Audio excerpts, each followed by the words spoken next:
ധൂർത്തപുത്രൻ്റെ ഉപമ അതിനൊരു പ്രത്യേകതയുണ്ട്.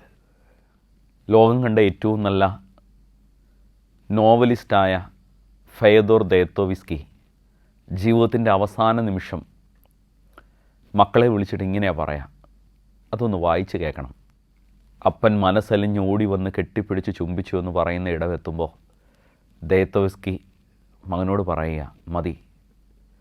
പിന്നെ രണ്ട് കണ്ണിൽ നിന്നും കുടുകുട ഒഴുകാൻ തുടങ്ങി. എന്നിട്ട് അയാൾ ഇങ്ങനെ പറഞ്ഞു, ആ അപ്പൻ എന്നെയും സ്വീകരിക്കുമായിരിക്കും. പിന്നെ ശാന്തമായി അയാൾ കണ്ണുകൾ അടച്ച് മരിച്ചു. ഭൂമിയിലെ ഏറ്റവും വലിയ നോവലിസ്റ്റിന് മരണസമയത്ത് വേണ്ടത് ഒരു ചെറുകഥയാണ്.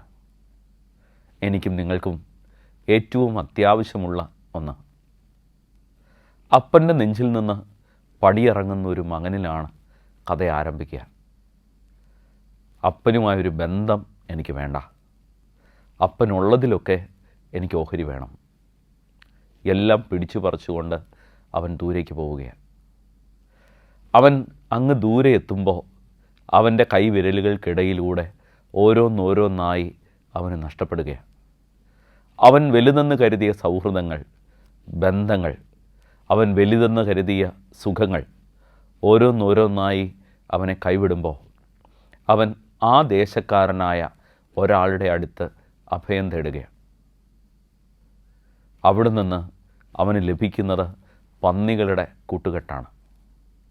സൗഹൃദങ്ങളെക്കുറിച്ച് ഇങ്ങനെ പറയാറുണ്ട്, അത് എസ്കലേറ്റർ പോലെയാണ്. ഒന്നുകിൽ അത് നിങ്ങളെ ഉയരത്തിലുള്ള ഒരിടത്തെത്തിക്കും, അല്ലെങ്കിൽ പടുകുഴിയിലുള്ള ഒരു ഗോഡൗണിൽ.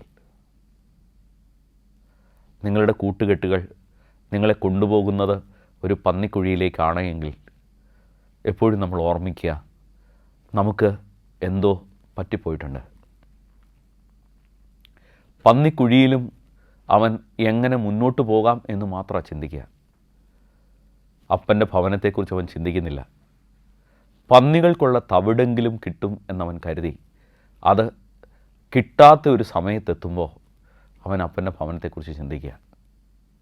പ്രിയപ്പെട്ടവരെ, നമ്മുടെ തവിട് പാത്രങ്ങൾ തൂവിപ്പോകുമ്പോൾ അത് സുബോധത്തിലേക്കുള്ള ഒരു വാതിലിൻ്റെ തുറക്കലാണ് എന്ന് ഓർമ്മിച്ചെടുക്കുക.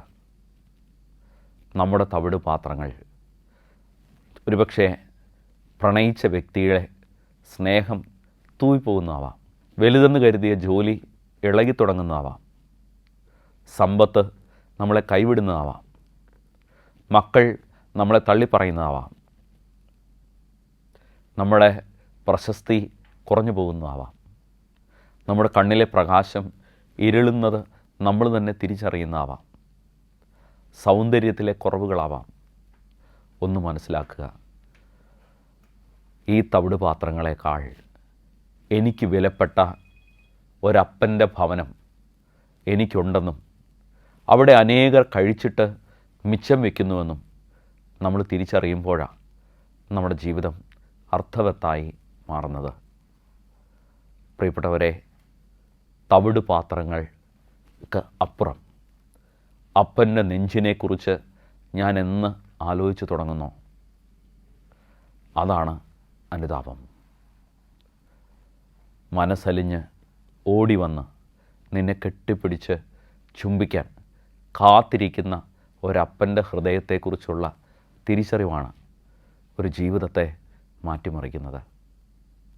അനുതാപം എന്ന് അത് എൻ്റെ പന്നിക്കൂടിനെക്കുറിച്ചുള്ള വർണ്ണനയല്ല, പകരം അപ്പൻ്റെ നെഞ്ചിനെക്കുറിച്ചുള്ള തിരിച്ചറിവുകളാണ്. അനുതാപം എന്നത് എൻ്റെ ഇടർച്ചകൾ പറഞ്ഞ് നെഞ്ചത്തടിക്കലല്ല, പകരം എൻ്റെ കുറവുകളോടെ ചേർത്ത് പിടിക്കുന്ന ഒരപ്പൻ്റെ കൈകളെക്കുറിച്ച്, അവൻ്റെ നെഞ്ചിനെക്കുറിച്ച്, അവൻ്റെ സുഗന്ധത്തെക്കുറിച്ചുള്ള തിരിച്ചറിവുകളാണ്. പ്രിയപ്പെട്ടവരെ, അത് നമുക്ക് നഷ്ടപ്പെടാതിരിക്കട്ടെ. God bless you.